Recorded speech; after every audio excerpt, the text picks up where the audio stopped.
Good morning, brothers and sisters. I don't know about you, but I often ask myself regarding the rapture, are there other believers in the world besides America where people are hoping in the rapture? Are they looking for the rapture? I have a pastor friend in India who I often talk to about the rapture. He doesn't give me any definitive answers. He just knows the Lord is coming. I know there's other people on YouTube that are from Australia, other parts of the world that talk about the rapture. But it seems to me that most of the believers that have channels on YouTube or a ministry regarding the rapture are in America. Now, I would be encouraged to see other ministries in other countries because for a long time I felt like we as Americans think that we are literally the center of the world, that the rest of the world just falls in line behind us, which to some degree there's some truth in that. But regarding Christianity and our walk with Christ, I often feel like people in other countries have a better grasp of what it means to forsake all, count the cost, and follow Christ, especially as I talk with my brother in India and just seeing the pictures and the work that he is doing over there. And he was born in India, by the way. Just seeing the sacrifices that are made by the missionaries and the comforts that they give up when they leave America. But I wanted to just ask that question that you guys, after this video is done, just leave a comment in the comments section and just share if you know any other brothers and sisters around the world that are looking forward to the rapture, that have rapture ministries, ministries that talk about the Lord's return. And there's a fruit fly I've been trying to kill for a long time, of course, flying in my video.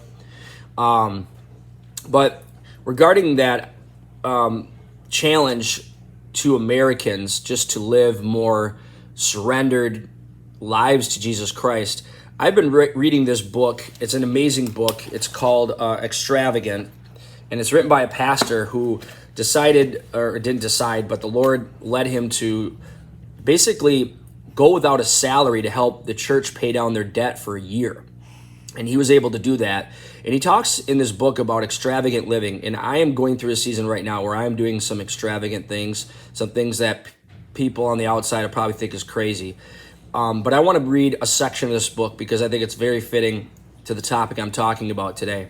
So in chapter 10, regarding security check, he goes on, he says, I once shared the concepts of this book in a special presentation to people in seminary.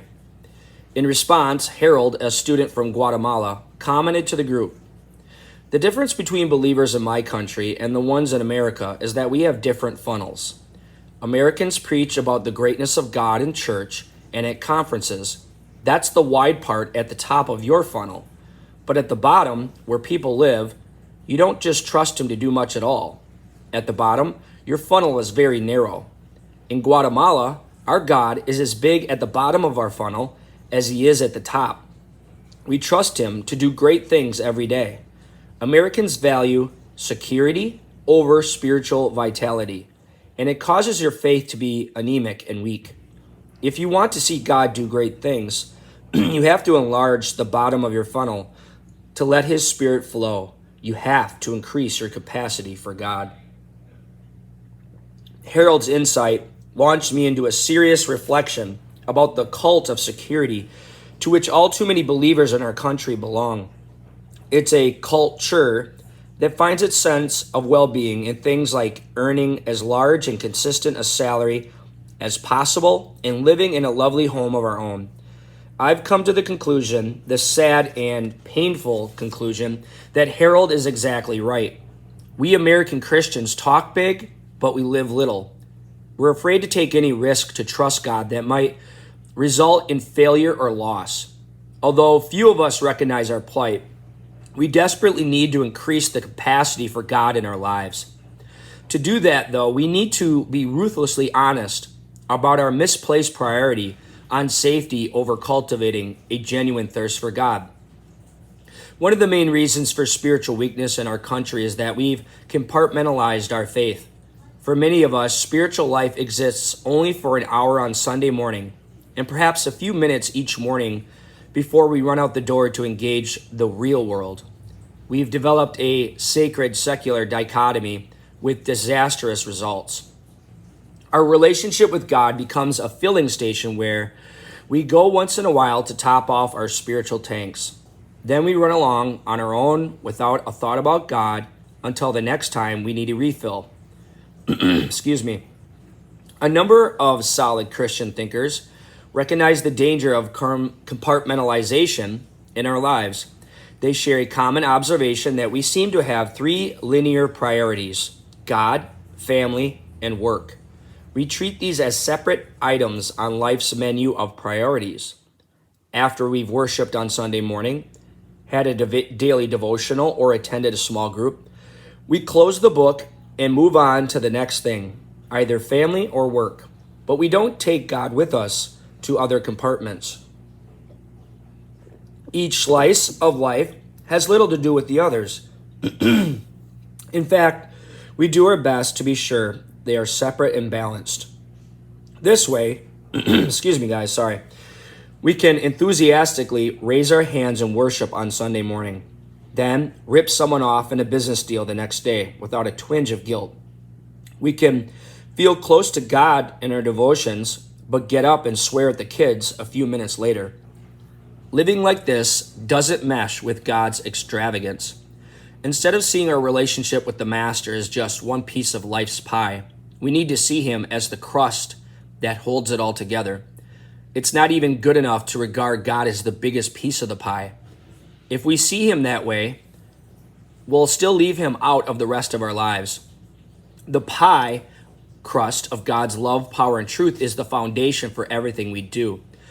To be fully devoted to him, we have to trust him to guide us as we work, while driving the car, in managing our children, in every personal relationship, as we handle our money, when we face temptation to gossip about a friend, and everything else we do each day. If we see Jesus as one piece of our lives, we only let him speak to us about worship in isolated spiritual times. We won't listen for him to inspire or challenge us to be his man or woman the rest of the week. When he's just a piece of the pie, we feel safe from any serious demands he might make on us. Compartmentalizing allows us to protect the rest of our lives from God instead of offering it all to him. We need to realize we never stop belonging to the one who created and redeemed us. We eat, sleep, work, and play with our Father who loves us, directs us, and gives us responsibilities to fulfill.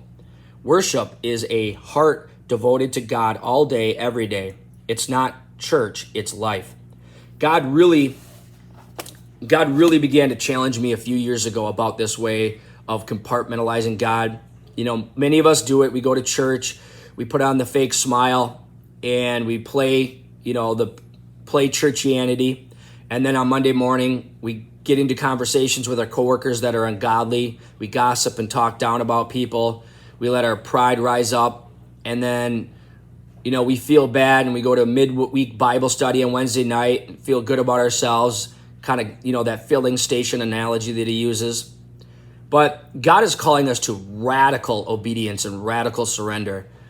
And when we finally get down on our knees and are just honest with God, because he knows our heart anyway, and just completely surrender every area of our heart to God, we see God do amazing things. For myself, I've seen God root out sins in my life that I didn't even know were there, and show me things that I didn't even know were there. We all have our blind spots.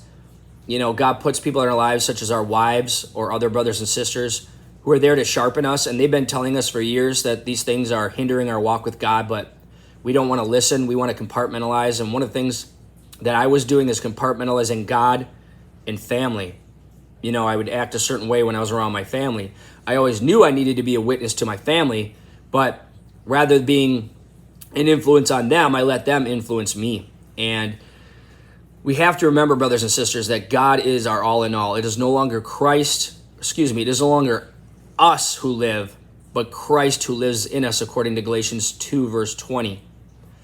And as Romans 12:2 says, that we need to offer our lives as a living sacrifice, our bodies as a living sacrifice, because this is our reasonable act of service. And why is it reasonable? It's reasonable because Christ bought us. He purchased us. We're not our own. We were bought with a price. There's going to come a day in the rapture when all of us fully will be purchased. You know, my wife and I were talking the other day on a road trip, and we likened it to an analogy like, why is it so crazy to think that when you get closer to Jesus, you feel better about living?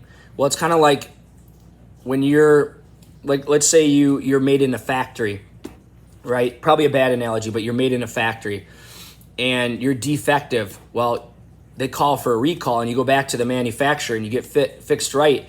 And it's only when you go back to your manufacturer that things are working right. I kind of relate that to the rapture. Like, we're broken.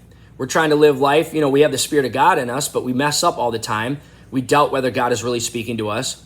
But there's going to come a time where God recalls all the Christians, takes us back to where he made us because he is our creator.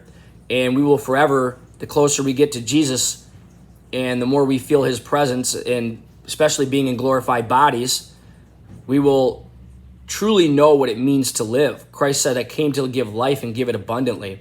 So all that to say, this challenge to American Christians and challenge to the idea that maybe we are the only ones having rapture ministries because we just want to, we're never satisfied. The American dream's not enough. Just what do you guys think about that? What kind of challenges do you have, and what kind of thoughts do you have about everything I've talked about? I kind of threw out a few topics, but just something I wanted to get out.